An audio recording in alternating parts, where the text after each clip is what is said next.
বন্ধুরা, আমার অনেক দিনের স্বপ্ন ছিল একটা ফার্ম করা, কিন্তু একা ফার্ম করতে পারিনি। তাই তিনজন মিলে একটা ফার্ম তৈরি করেছি আমরা।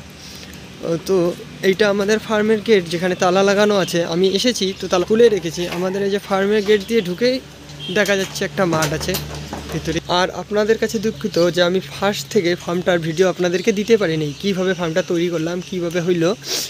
তো আমাদের ফার্মে ঢুকেই প্রথমে একটা এখানে বড় আম গাছ আছে, তারপরে একটা ছোট্ট আম গাছ আছে যেটাতে অনেক মুকুল এসেছে। আপনাদেরকে দেখাচ্ছি এই মুকুলগুলোতে আম হবে কি না সেটাও আপনাদেরকে দেখাবো। ফার্ম ঢুকে আম গাছের পরে আমরা এখানে একটা কলের ব্যবস্থা করেছি, একটা কল বসানো হয়েছে এখানে। তারপর একটা পাইপলাইনেরও ব্যবস্থা করেছি, যেখান থেকে আমাদের খাওয়ার পানি নেওয়া হয়। তো এই যে আমাদের ফার্মের ভিতরে এইটা ঢুকে একটা বড় মাঠ আছে, এখানে দেখেন একটা সুপারি বাগান আছে। এই মাঠ, সুপারি বাগান এসব থাকার কারণ আমরা ফার্স্ট এটা ছাগলের ফার্ম তৈরি করব বলেই সিদ্ধান্ত নিয়েছি, কিন্তু কিছু কারণবশত আমরা ছাগল কিছুদিন পরে নিয়ে আসব। তাই এখন আমরা মুরগি নিয়ে এসেছি। তাই সোনালী মুরগির জন্য একটা ঘর তৈরি করেছি আমি। এই যে ঘরটা দেখতে পাচ্ছেন, এখানে সোনালী মুরগি রাখা আছে। আপনাদেরকে ফার্স্ট থেকে সোনালী মুরগি দেখাতেও পারিনি, কারণ তখন আমার ইউটিউব চ্যানেল ছিল না। এখন আমি নতুন করে তৈরি করেছি। তো আপনাদেরকে দেখাবো সোনালির বাচ্চা কত বড় হয়েছে, কীরকম আছে। এই যে আমাদের ফার্মের চারদিকটা এভাবে টিন শেড দিয়ে ঘেরা আছে, নিচটা ব্লক দিয়ে গাঁথা আছে।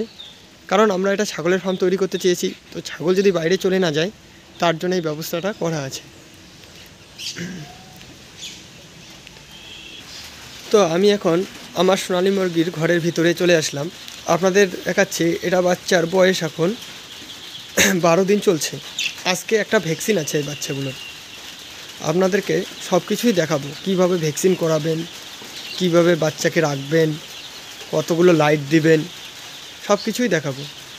আমি নতুন ভিডিও করছি, তো ভিডিও হয়তো কাঁপতে পারে, খারাপ হতে পারে।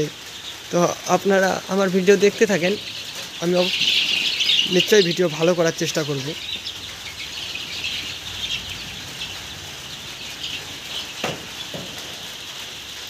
এগুলো আমার সোনালী মুরগির বাচ্চা। এখানে 550 পিস বাচ্চা আছে। আজকে বৃষ্টি ভেজা সকাল, বাইরে বৃষ্টি হচ্ছে, আপনারা নিশ্চয়ই দেখতেই পাচ্ছেন বাইরে বৃষ্টি হচ্ছে।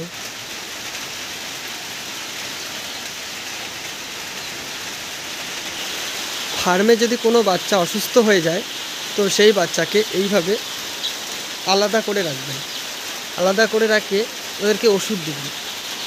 আমি অবশ্যই বলবো কি ওষুধ দেবেন, কিভাবে ওষুধ দেবেন, সব কিছুই আপনাদেরকে জানাবো। আপনারা আমার প্রত্যেক দিনের ভিডিও দেখতে থাকবেন, কিভাবে ফার্ম তৈরি করতে হয়, কিভাবে ফার্মের মুরগিকে ওষুধ দিতে হয়, কিভাবে ভ্যাকসিন করাতে হয়, আমি সব দেখাবো। আর আমার যেহেতু নতুন চ্যানেল, তো আপনারা একটা চ্যানেলে একটা সাবস্ক্রাইব, লাইক, কমেন্ট অবশ্যই করবেন। আপনাদের ভালোবাসা পেলে আমি সুন্দর সুন্দর ভিডিও তৈরি করব।